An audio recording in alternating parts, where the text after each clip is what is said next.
Salut à vous, bien-aimés dans le Seigneur. Nous vous bénissons de la part de Dieu notre Père, par Jésus-Christ, le seul Seigneur, le seul Sauveur, celui qui est, qui était et qui revient bientôt.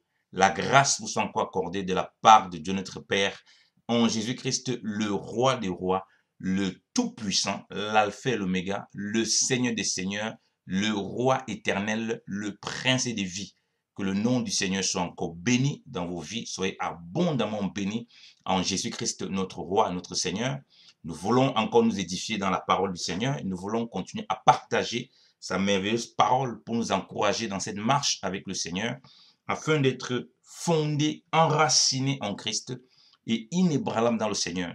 Nous voulons encore parler de la vie de prière et de la parole de Dieu. De la vie de prière et de la parole de Dieu. La vie de prière, parce qu'on doit voir la prière comme une sorte de vie, parce que la prière en elle-même, c'est la vie. Nous avons déjà partagé sur la prière, nous avons compris que prier, ce n'est pas simplement un moment où on demande des choses à Dieu. Prier, c'est un moment où on est en communion avec Dieu, où on forme cette fusion avec Dieu.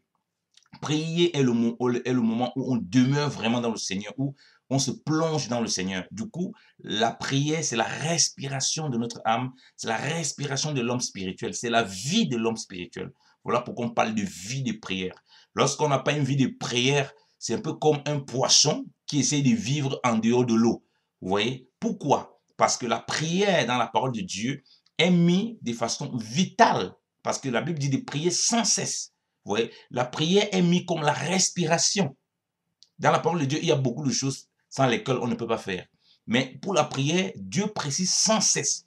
Vous voyez que la parole de Dieu vous ramène à quelque chose. Quand vous la lisez, elle vous ramène à pratiquer quelque chose dont dans votre esprit, dont dans votre intelligence, vous devez comprendre que c'est un élément qu'on doit le faire sans cesse. Alors si Dieu ne gaspille pas ses mots, si Dieu nous dit que la prière, on doit la faire sans cesse, bien-aimé dans le Seigneur, ça veut dire qu'il sait qu'en dehors de la prière, si on ne vit pas une vie de prière où on se rapproche de ce sans cesse, alors on aura un problème. Donc, du coup, on a déjà compris que la prière, pour ceux qui l'ont déjà écouté, que la prière, ce n'est pas seulement au moment où on dit des mots, voilà, il y aura ces moments qu'on va mettre, mais c'est que notre état, notre esprit, notre être soit constamment dans une communion en prière avec Dieu. C'est-à-dire, la prière, on voit, on partage avec le Seigneur. La prière, on voit, on expose notre cœur au Seigneur. La prière, on voit, on pose des questions au Seigneur. La prière, on voit, on vient devant le Seigneur s'humilier. Donc, dans la prière, il y a beaucoup d'éléments, vous voyez. Dans la prière, on voit aussi où on combat. La prière est présentée comme une arme. Voilà, quand on voit les armes de Dieu, dans Éphésiens 6, à partir du verset 10, on dit par-dessus tout, de faire toutes sortes de prières en tout temps. Vous voyez? Donc, on voit que la prière est aussi une arme pour le combat spirituel. Vous voyez? Il y a plusieurs aspects de la prière. Mais le premier, comme je dis de façon générale, c'est qu'on va voir la prière comme la respiration de notre être. Ça veut dire quoi? On sait que le Seigneur, Jésus-Christ, est la vie et il est notre vie. C'est-à-dire que quiconque le suit ne demeure pas dans les ténèbres, mais il a la lumière de la vie. Et si la lumière de la vie, pour demeurer dans cette vie qui est dans le Seigneur, il faut qu'il ait une vie pleinement plongée dans la prière. Le Seigneur a dit, demeurez en moi et moi en vous, alors vous allez porter beaucoup de fruits. Donc on comprend donc que dans l'aspect principal de la prière, c'est qu'on désire demeurer dans le Seigneur. On désire chercher le Seigneur plus que toute chose. On désire le connaître lui. Vous voyez bien aimé dans le Seigneur. On désire manifester pleinement sa vie. On désire la statue parfaite de Christ. C'est ça en réalité le but de la prière. La prière est censée nous amener à ce qu'on soit parfait comme Dieu notre Père est parfait. Vous voyez? Comme le Seigneur a dit, soyez parfait comme votre Père est parfait. Donc le but de la prière, c'est qu'on soit dans cette fusion pour que la parole de Dieu qu'on lit, les choses qu'on voit dans le Seigneur, on puisse les vivre. Comme nous l'avons déjà dit, la vie chrétienne, c'est pas une vie déversée. C'est pas une vie déversée. Vous pouvez connaître tous les versets que vous voulez, vous êtes très loin de la vie chrétienne. Parce que la vie chrétienne, c'est la vie de quelqu'un d'autre en vous. Parce qu'on dit la vie chrétienne, en réalité, c'est Christ qui est la vie. On devait dire tout simplement la vie. Vous voyez, c'est une vie surnaturelle. Voilà pourquoi vous pouvez lire tous les jours les Écritures, mais vous avez l'impression que vous êtes à des années-lumière de ce que vous lisez, parce que ça a été fait de façon religieuse. Donc, quand vous lisez la parole, vous comprenez qu'elle vous ramène à Christ et que Christ est au centre de tout. Donc, c'est en lui, par lui et pour lui que tout a été fait. Dans la vie de prière, donc, votre vie de prière a été faite pour lui. si tout a été fait en Christ, par Christ et pour Christ, elle dit que votre vie de prière, ma vie de prière, ma marche est faite pour Christ. Donc même dans la prière, puisque tout était fait pour lui, c'est lui que je viens rechercher. C'est Dieu que je viens rechercher en Jésus-Christ pour être semblable au Fils. Voilà pourquoi on parle du statut parfait de Christ. Et là, on va pouvoir vivre cette vie-là où on voit, où on vit la parole de Dieu, on l'expérimente dans notre marche tous les jours. Non parce qu'on a lu mot pour mot, non parce qu'on médite trop la parole, parce qu'il y aura cette fusion spirituelle qui va faire en sorte que cette parole va produire, il y aura des fruits qui vont sortir, le Seigneur va se former en nous. Comme Paul dit aux Galates, les enfants, mes enfants, les petits-enfants pour qui je souffre les douleurs de l'enfantement, jusqu'à ce que Christ soit formé en vous. Donc vous voyez qu'on a besoin que le Seigneur se forme en nous. On a besoin que quand on nous voit, on voit Christ en nous. Or, l'Écriture dit que nous sommes la lettre de Christ, lu et connu des hommes. Et Paul dit écrit par le ministère, vous voyez. Donc il dit que pour être cette lettre, il faut qu'une lettre vivante. Or, pour être cette lettre vivante, il faut que la vie de Christ se manifeste. Or, pour que cette vie de Christ se manifeste, il faut donc demeurer dans ce que Dieu a présenté comme sans cesse, en prenant l'exemple du maître auquel on essaie de ressembler. Vous voyez? Parce qu'il dit que le disciple n'est pas plus grand que le maître, mais le disciple accompli, il est comme le maître. Or, si nous sommes disciples, donc on désire d'être accompli, c'est ça la statue parfaite de Christ, on désire être accompli en tant que corps du Seigneur, on va donc se rapprocher de comment le maître vivait. Bien-aimé dans le Seigneur, lorsqu'on lit les Écritures, on ne voit pas un seul instant où Jésus s'est assis, il a commencé à étudier les Écritures. On ne voit pas. De toute façon, ce n'est pas reporté dans les Écritures. Mais on nous parle directement de la grâce et de la grâce et de la puissance de Dieu qui s'est manifestée dans sa vie. Ça, c'est un. On nous parle au moment où il est en train de partager les Écritures, mais on ne voit pas au moment où il étudie les Écritures. Vous voyez, bien aimé dans le Seigneur. Mais on nous montre la vie de prière qu'il avait. On nous rappelle la vie de prière qu'il avait. Étant donné que le Seigneur dit, lorsqu'il va ressusciter Lazare, que Père, je sais que tu m'exauces toujours parce que je fais ce qui t'est agréable. Donc, le Seigneur dit que le Père l'exauce toujours parce qu'il fait ce qui lui est agréable au Père. Donc, vous voyez, pour lui, l'exaucement n'est pas un problème. On est devant un cadavre. On est devant quelqu'un qui a 4 jours enterré. Donc, regardez la déclaration qu'il fait. Or, s'il parle des ossements, vous savez que quand on parle des ossements, on voit prière. Or, Jésus-Christ n'a pas prié devant le tombeau de Lazare. Il a demandé à Lazare de sortir. Et pour lui, c'était une prière. Donc, la déclaration qu'il fait, c'est une prière. Pourquoi? Parce qu'il dit que le Père les ose toujours. Donc, chaque fois qu'il prie, lisons cette écriture bien-aimée dans le Seigneur. Merci Saint-Esprit. Lisons cette écriture bien-aimée dans le Seigneur. On va lire Jean chapitre 11. Jean chapitre 11. Il dit ceci. On va lire Jean chapitre 11. Alors, je vais lire dans Martin. Alors, je trouve juste les passages, hein, je lis avec l'écriture en ligne. Jean chapitre 11. Il dit ceci. Jean chapitre 11. Voilà, maintenant, on va lire à partir du verset 38. Alors, Jésus frémissait encore en soi-même, vint au sépulcre où c'était une grotte. Il y avait une pierre mise dessus. Jésus dit, levez la pierre, mais Marthe, la sœur du mort, lui dit, on va rester dans le cadre de la prière. Seigneur, ils sont déjà, car il est là depuis 4 jours. Jésus lui dit, n'étais-je pas dit que si tu crois, tu verras la gloire de Dieu? Il levait donc la pierre de dessus le lieu où le mort était caché. Et Jésus, levant ses yeux au ciel, dit, Père, je rends grâce de ce que tu m'as exaucé. Or, je savais bien que tu m'exauces toujours. Mais je l'ai dit à cause des troupes qui sont autour de moi, afin qu'elles croient que tu m'as envoyé. Ayant dit ces choses, il cria à haute voix, Lazare, sors dehors. Alors le mort sortit, ayant les mains et les pieds liés de bandes, et son visage étant enveloppé d'un couvre-chef. Jésus leur dit, déliez-le et laissez-le aller. Bon, on va rester dans le cadre de la prière. Comme on dit, on est dans la vie pratique. Connaître tout ce qui est autour là. Tant qu'on n'est pas dans la vie pratique, là, il y a un problème. Donc, vous et moi, dans la statue parfaite de Christ, puisque nous sommes appelés à être témoins de Christ, nous sommes comme Christ là, en ce moment. Et nous devons manifester ça parmi ceux qui ne connaissent pas le Seigneur, qui ont besoin de la vie du Seigneur. Lazare représentait ceux qui sont morts. Je prends un pan de l'écriture, une facette de cette écriture, parce qu'il y a plusieurs choses qu'on peut dire dedans.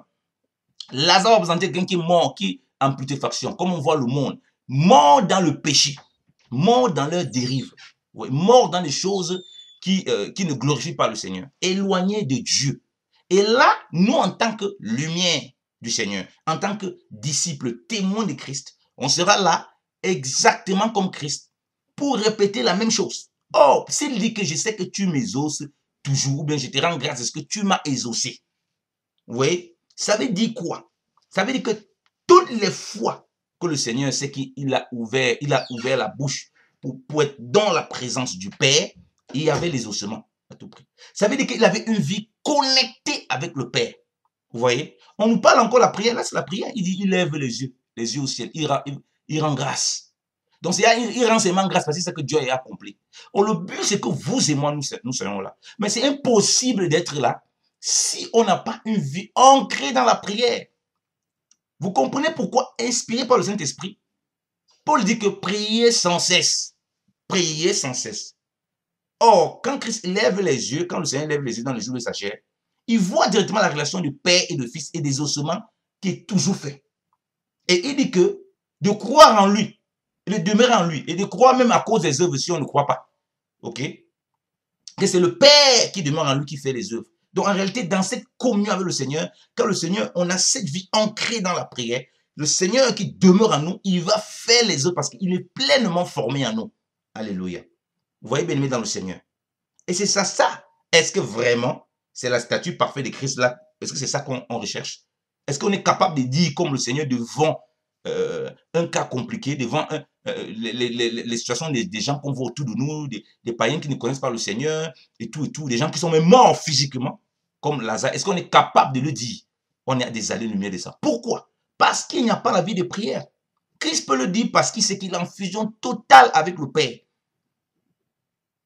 Et il dit, mes os toujours. Ça veut dire qu'il a une vie ancrée dans la prière. Pour parler des ossements, il faut que tu aies une vie ancrée dans la prière et que les ossements ne soient plus un problème pour toi. C'est-à-dire qu'il n'attend pas d'être exaucé de Dieu parce que tellement il est en communion avec Dieu, il sait que Dieu va toujours opérer et Dieu va le mettre où il faut, quand il faut, pour accomplir sa volonté.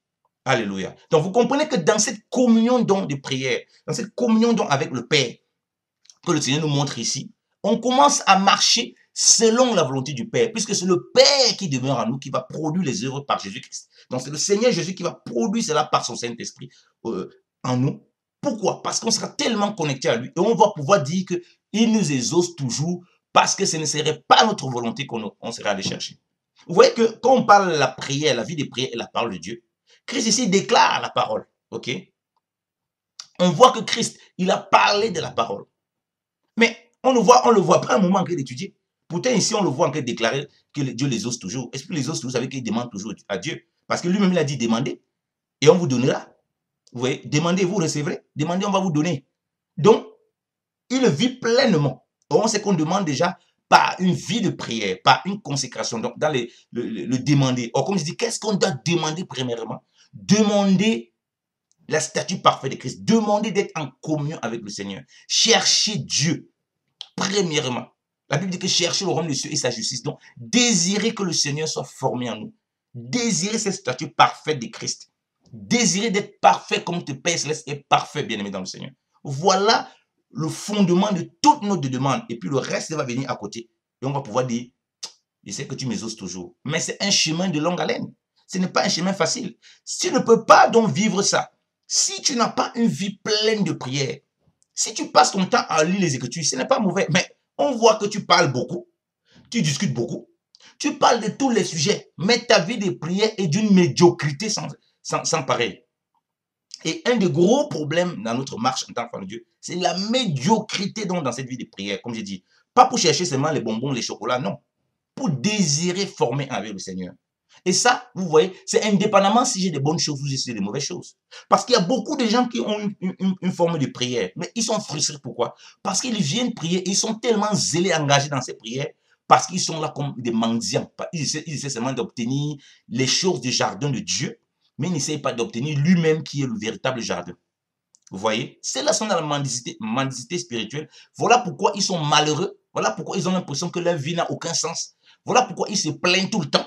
Voilà pourquoi ils ont l'impression que rien ne se passe dans leur vie chrétienne.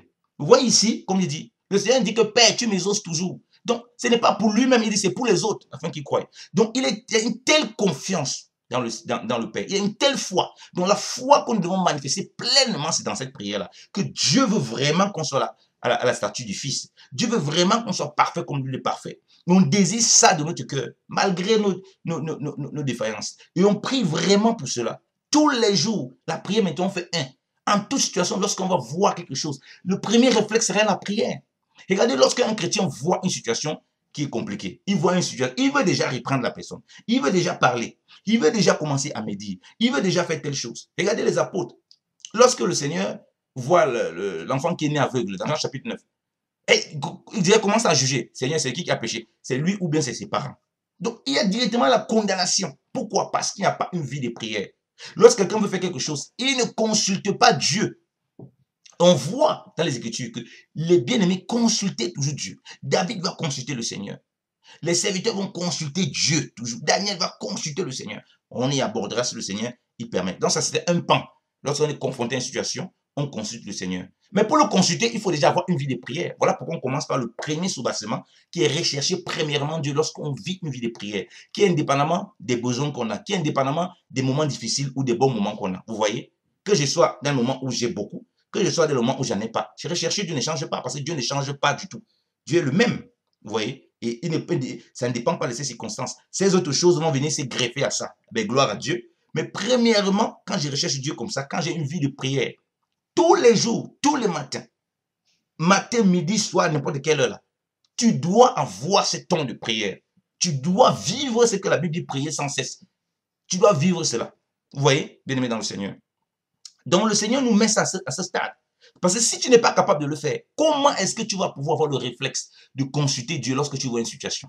Donc lorsqu'on voit parmi le peuple de Dieu, il y a un problème qui arrive, il y a une situation qui arrive, directement, c'est les jugements, directement, c'est la condamnation, directement, c'est la colère, directement, on a du mal à produire les fruits de l'esprit. On commence à se justifier, on commence à dire que non, je suis animé de l'esprit, tout ça, alors que c'est la chair qui s'installe.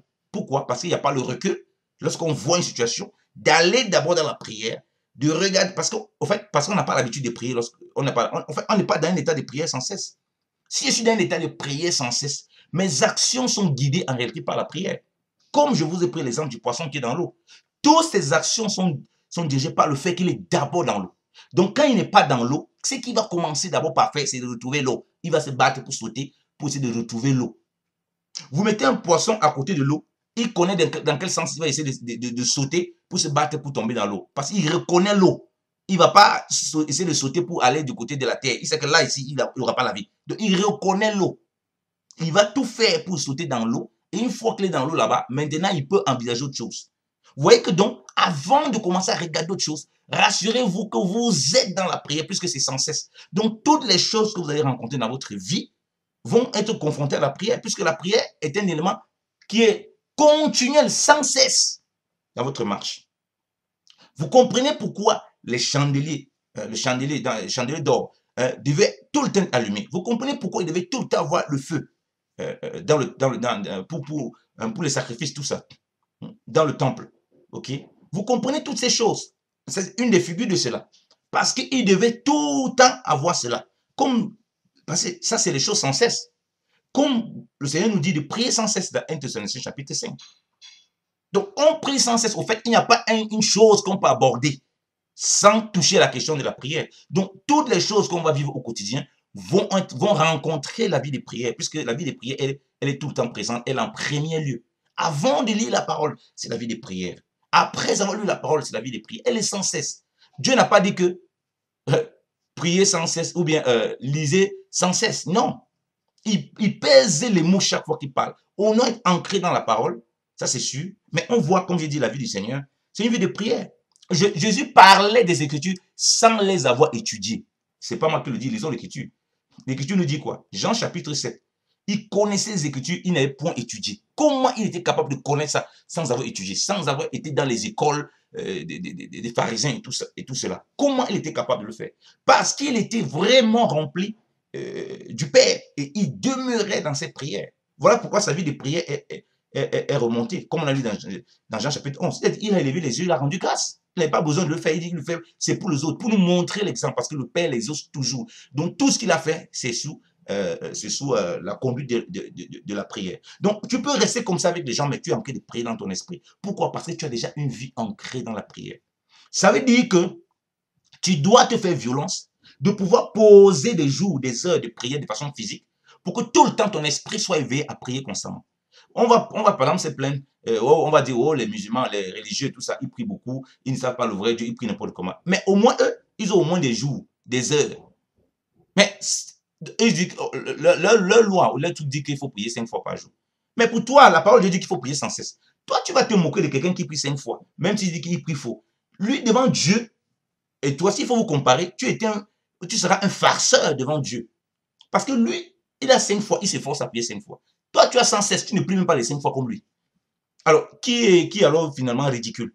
Ce n'est pas toi qui prétends avoir le véritable Dieu, qui prétend, du coup, la Bible dit qu'il faut prier sans cesse, que la prière, ce n'est pas une coutume, ce n'est pas machin, mais lui parvient à faire ça. Au moins, c'est 5 fois, 2 fois. Toi, tu parviens à aucune fois. Si c'est des prières vite bâclées et pour demander que tes désirs, que tes besoins. Vous voyez, comme j'ai dit, Christ connaissait les Écritures sans les avoir étudiées. Alors que nous, on nous parle de la vie de prière. Pourquoi? Parce que dans la vie de prière, Dieu se révèle, Dieu forme sa parole même que tu lis. Voilà pourquoi on n'enseigne pas les Écritures parce qu'on connaît tout, parce qu'on a lu beaucoup. On enseigne les Écritures parce qu'on est rempli du Seigneur et qu'il nous ouvre l'intelligence pour parler de sa part. Parce que ça provient d'une vie de prière. Donc, on va méditer, comme il le dit, jour et nuit. On va constamment lire la parole. On va être dans cette constance. Mais par-dessus tout, ce qui supporte ça, c'est la vie de prière. C'est-à-dire que si je parle 10 heures de temps de la Bible, ma prière, c'est ma vie de prière, c'est 5 minutes. Je suis un plaisantin. Voilà pourquoi quand on prêche, il n'y a pas la vie. Quand on prêche, on est pressé de démontrer aux autres. On veut toujours prouver qu'on a raison. On veut toujours démontrer. Parce que la vie d'esprit est d'une médiocrité absolue. Voilà pourquoi vous voyez les gens qui veulent tout le temps débattre. Tout le temps discuter sur les Écritures. Vous voyez, ça prouve qu'il n'y a pas une vie de prière. Ce que Dieu veut, quand ta bouche soit ouverte là, mon frère, bien aimé dans le Seigneur, que tu parles constamment, c'est dans la prière. Parce que la prière, tu parles. Et c'est sans cesse. C'est le seul moment où Dieu te demande, t'autorise de parler sans qu'il ne pense que tu ne vas pécher. Alors, la Bible dit que la bouche qui parle trop ne manque pas de péché. Vous voyez? L'Écriture nous dit d'être lent à parler. Mais quand il s'agit de prier, Dieu dit de ne plus être lent à parler. Il dit de prier sans cesse. Or, quand tu pries, tu vas parler. Que tu parles en esprit ou bien que tu parles de vive voix. Vous voyez? C'est le seul moment où Dieu demande de ne pas s'arrêter. Mais comment on veut faire l'inverse aujourd'hui à l'église? Comment on veut faire l'inverse? Voilà pourquoi on est étonné comment l'église est un centre de rigolade. On est étonné comment les gens utilisent l'écriture pour combattre les autres. Et chacun est convaincu dans sa folie d'être tellement éclairé par Dieu, d'être tellement pur, de comprendre vraiment les choses du Seigneur, alors qu'il ne comprend que dalle. Parce qu'il n'y a pas la vie de prière. Regarde le nombre de fois les mots qui sortent dans ta bouche. Toutes les fois où tu parles beaucoup, tu parles beaucoup. Regarde, si on entasse ça, on compare ça à ta vie de prière. On dit voilà ta vie de prière, voilà les mots que tu sortent dans ta vie de prière. Tu vas mettre les mains sur la tête. Mais c'est un constat flagrant que tu n'as pas du tout de vie de prière. Que ta vie de prière est une médiocrité absolue. Donc voilà pourquoi je dis toujours, si tu lis les Écritures, la quantité de temps que tu passes dans les Écritures, tu passes des heures pour faire des études bibliques. C'est bien, c'est pas mauvais. Mais si ça dépasse ce que Dieu a mis comme de prier sans cesse, il y a un problème. Et si, par exemple, tu apportes la parole de Dieu, tu exhortes les gens, ou bien tu enseignes, ou bien selon la grâce que Dieu t'a donnée, tu partages l'évangile. Et que toi-même, tu vois que le temps que tu prends pour faire des enseignements, pour partager les gens, quand tu compares ça à ta vie de prière, c'est le jour et la nuit. Il y a un problème. Si tu parles 5 minutes, il faut que tu aies au moins une vie de prière d'au moins 5 minutes. Si tu parles 1 heure, il faut que tu aies au moins une vie de prière d'au moins 1 heure. Parce que la prière, comme on l'a dit, elle est sans cesse. Donc, la quantité de prière, la mesure de la quantité de prière dans ta vie, doit être au-dessus de la mesure de la façon dont tu parles de Dieu, de la façon dont tu lis les Écritures, de la façon dont tu partages les Écritures, de la façon dont tu parles même. Tu parles de kounya, tu parles un peu comme ça aux gens, à gauche, à droite. Bien aimé dans le Seigneur. Où tu parles beaucoup. Et c'est ça la vie des prières. Donc, lisons Jean 7. On dit que Christ, on savait qu'il parlait du Seigneur, il parlait des Écritures, mais il ne connaissait point les Écritures. Vous voyez? Il savait qu'il ne connaissait point les Écritures. Alors, Jean chapitre 7, à partir du verset 14. Et comme la fête était déjà à demi passée, Jésus monta au temple et il enseignait. On dit bien, et il enseignait. Et les Juifs s'en étonnaient, disant, comment celui-ci sait-il les Écritures, ou bien connaît-il les Écritures, vu qu'il ne les a point apprises? Jésus leur répondit et dit, ma doctrine, ou bien, dans cette traduction, mon enseignement n'est pas mienne, mais elle est de celui qui m'a envoyé. Si quelqu'un veut faire sa volonté, il connaît de la doctrine, savoir si elle est de Dieu ou si je parle de moi-même. Celui qui parle de soi-même cherche sa propre gloire, mais celui qui cherche la gloire de celui qui l'a envoyé est véritable, il n'y a point d'injustice en lui. Amen. Vous voyez que Jésus relie le fait qu'il parle, il enseigne, il répond à la question. Il enseigne le peuple sans avoir étudié. Le fait qu'il désire connaître la volonté du Père, il désire parler de la volonté du Père et non chercher sa propre gloire. Donc ça veut dire qu'aussi longtemps que ta connaissance d'écriture ne vient pas d'une profonde communion avec le Père, ta connaissance de ce que tu veux enseigner aux gens ne vient pas d'une profonde communion avec le Père, mais vient du fait que tu as tellement lu les Écritures à gauche, à droite, et c'est ça que tu veux parler, tu vas chercher ta propre gloire, que tu le veux ou pas. Voilà pourquoi quand tu vas voir quelqu'un dire quelque chose qui est contraire à ce que tu penses, automatiquement tu veux le contredire. Parce que ce n'est plus la volonté du Père qui intéresse, c'est toi, ta volonté. Qu'est-ce qu'il ne connaissait pas, il n'avait pas étudié. On a dit qu'il n'a pas étudié ça, il n'est pas rentré dans leurs écoles théologiques, il n'est pas rentré. Donc quand tu vois Christ a dit au diable, après les 40 jours de jeûne au désert, il est écrit. Il est écrit où? L'Écriture dit qu'il était rempli du Saint-Esprit, c'est le Saint-Esprit qui l'accompagnait là-bas dans le désert. Donc il était rempli du Saint-Esprit. Et il pouvait dire, il est écrit. On comprend donc que la vie de prière, on est rempli du Saint-Esprit, on désire la volonté du Père, on désire d'être un avec le Père. C'est ça l'avantage. Quand on désire être un avec le Père, il forme sa volonté, on désire sa volonté. Et sa volonté commence à se dessiner en nous et il nous révèle dans les Écritures et il ouvre les Écritures pour nous. Pas parce qu'on connaît. Donc les Écritures t'ont été données par Dieu. La parole t'a été donnée par Dieu. Tu peux la lire tout le temps, tu parles. Mais il y a une différence entre lire tout le temps et parler et entre prier, désirer la volonté du Père, que lui-même il t'instruit de ce que tu dois parler et comment tu dois parler et quand tu dois parler. Il y a une totale différence. C'est ça qui fait la différence entre quelqu'un qui est appelé de la part du Seigneur, ok, qui a cette onction particulière que le Seigneur va déposer pour accomplir une œuvre particulière selon la grâce que le Seigneur lui fait. Donc c'est au-delà du fait qu'il connaît les Écritures, qu'il a lu les Écritures quelque part. Donc on dit qu'il n'a pas étudié. Donc, on te dit que Jésus n'a pas étudié. Donc le temps que toi tu prends pour étudier, ce n'est pas mauvais comme on dit, hein, c'est pas mauvais, parce que l'écriture c'est complet. Le temps que tu prends là, dis-moi, tu vois Christ pendant ce temps-là où? Mais on te montre quand même qu'il priait. On te dit qu'il priait, qu'il avait une vie de prière. Donc l'accent est mis sur sa vie de prière. On voit maintenant les fruits publiquement. C'est qu'il est capable de parler, d'enseigner alors qu'il n'a même pas lu. Et tu le vois clairement. Lorsque le Seigneur est ressuscité, les apôtres, ils sont souvenus des paroles du Seigneur, qu'il a dit d'utiliser ce temple en 3 jours, je le rebâtirai. Vous voyez? Donc, ils se souviennent après qu'ils sont ressuscités. C'est lui qui ouvre l'intelligence. Dans cette communion avec le Seigneur, lorsqu'il ressuscite, il est au milieu des disciples, il commence à leur parler, il dit qu'il fallait que le Christ souffrit, voilà, selon la loi et tout, comme il écrit dans la loi, afin qu'en son nom on prêche la repentance et tout. L'Écriture dit qu'il a ouvert l'entendement pour comprendre les Écritures. Donc, il a ouvert l'esprit pour comprendre les Écritures. Donc, si le Seigneur nous ouvre par l'esprit pour comprendre les Écritures, alors on va passer à côté. Donc, même si tu lis chaque jour n'importe comment, tu as besoin d'être en communion avec le Seigneur, de ressusciter, dans cette vie de prière où tu désires sa volonté et non ta propre gloire. Et là, il t'ouvre l'intelligence, ou bien il te dit ce qu'il faut dire, au-delà de toutes les choses que tu connais dans les Écritures. Voilà pourquoi j'ai parlé de consulter Dieu quand tu veux faire quoi que ce soit. Même si tu connais, même si tu as de la sagesse, même si tu connais plein de choses, même si tu es très bon en conseil.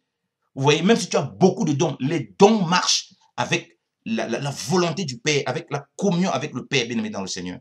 Et ça, c'est capital pour notre marche en tant qu'enfant de Dieu bien-aimé dans le Seigneur. Donc, tu vois toi-même que Christ dit, il ne cherche pas sa propre gloire. Et il dit que lui, là, il est véritable. Il n'y a point d'injustice en lui. Voilà pourquoi quand Christ parlait, il se demandait mais comment il a toutes ces révélations.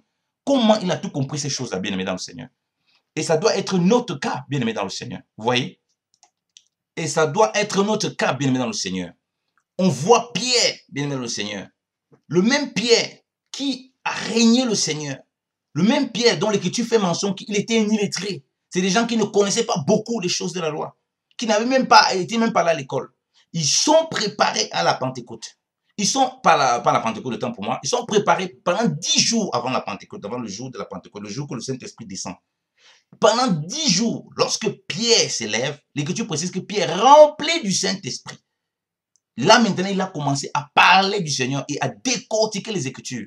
Vous voyez, il n'a pas étudié il n'a pas préparé son texte. Il n'a pas étudié ce qu'il devait dire. Il n'a pas dit, oh, je vais dire ça, je vais dire ceci, je vais parler comme ci. Non. Il est préparé dans la prière. Parce qu'il désire d'attendre la promesse. Il désire de connaître la volonté du Père. Lorsqu'il est rempli du Saint-Esprit, donc, il s'élève, il parle maintenant, il enseigne, il instruit, non pas parce qu'il connaît les Écritures, parce qu'il a lu trop de choses dans la Bible, et là, il est capable de parler. Non, parce que là, c'est poussé par le Saint-Esprit, rempli du Saint-Esprit. Ça vient de quoi? De la vie de prière. Vous voyez que la vie de prière a préparé à ce que Pierre puisse parler. On comprend pourquoi plus de 3000 âmes se sont converties d'un seul coup. Pourquoi? Parce qu'il y avait cette vie de prière. Nous, on veut prêcher, on veut parler aux gens, mais il n'y a aucune profondeur dans la prière pour désirer que le Seigneur nous remplisse de son esprit, qu'il nous remplisse de sa parole, qui se forme en nous. Et du coup, les paroles, c'est parce qu'on connaît beaucoup de choses, mais il n'y a pas véritablement la vie à l'intérieur, bien aimé dans le Seigneur. Donc, nous ne devons pas nous comporter comme ceci, bien aimé dans le Seigneur. Et l'Église est présentée comme la maison de Dieu, la maison de prière. L'Église n'est pas présentée comme la maison de prédication. L'Église n'est pas présentée comme la maison, je ne sais pas quoi, des débats, la maison des bavardage, la maison du parler, qu'on parle, on parle, la maison de la connaissance. Non, elle est présentée comme la maison de prière. Est-ce que tu es véritablement une maison de prière? Là est la question, bien-aimé dans le Seigneur. Est-ce que nous le sommes vraiment? Est-ce que nous sommes un tabernacle de prière? On va connaître, on va parler tabernacle, on va dire beaucoup de choses. Mais nous-mêmes, une vie sans sel, parce qu'on ne désire pas que Christ soit formé. Donc vous voyez, Pierre à la Pentecôte, on peut le lire, Pierre à la Pentecôte, rempli du Saint-Esprit. C'est là qu'il a commencé à parler. Et il venait d'où? Dans Actes chapitre 2, il venait d'où? De la prière. Vous voyez, bien aimé dans le Seigneur. Il priait là-bas. Et la Bible dit ceci, à partir de Actes chapitre 2, à partir du verset 14, on va le lire. Mais Pierre, se présentant avec les 11, éleva sa voix et leur dit, vous voyez, hommes juifs, et vous tous qui habitez à Jérusalem, apprenez ceci et faites attention à mes paroles. Vous voyez. Donc, Pierre lui-même, rempli de l'Esprit, puisqu'ils ont été baptisés du Saint-Esprit, vous voyez, bien aimé dans le Seigneur, ils ont été baptisés du Saint-Esprit, et ils étaient dans l'attente, dans la prière, pendant 10 jours. Ils priaient, ils ne se pressaient pas de parler. Moi, je dis, tout le monde se presse de parler. Un jeune converti, il ne connaît même pas encore sa gauche et sa droite. Il veut commencer à enseigner les gens. Il ne connaît rien encore de la vie chrétienne même. Voilà comment Satan séduit beaucoup. Et c'est comme ça qu'il les dévore. Les gens sont pressés de parler, pressés de connaître, vouloir démontrer qu'ils connaissent, ils ne savent pas quoi, on ne sait pas ce qu'ils cherchent. Vouloir prouver que non, l'autre a tort, l'autre a raison. Tu vois la vie des jeunes convertis aujourd'hui, des chrétiens qui viennent à peine d'arriver dans la foi, ils ne distinguent même pas encore leur gauche et leur droite. Mais tu vois comment ils parlent avec une telle prétention, avec un tel orgueil. Tu te demandes, mais c'est pas possible, qu'est-ce qui se passe? Pourtant, sa vie de prière, lui-même, il reconnaît que sa vie de prière est d'une médiocrité. Il dit, mais si ta vie de prière est d'une médiocrité, comment est-ce que tu peux t'élever comme Pierre là pour parler? Tu as vu que Pierre ne s'est pas levé parce qu'il fallait s'élever. Il fallait qu'il prenne ces 10 jours, hein, qui est aussi le chiffre de l'épreuve, le chiffre 10.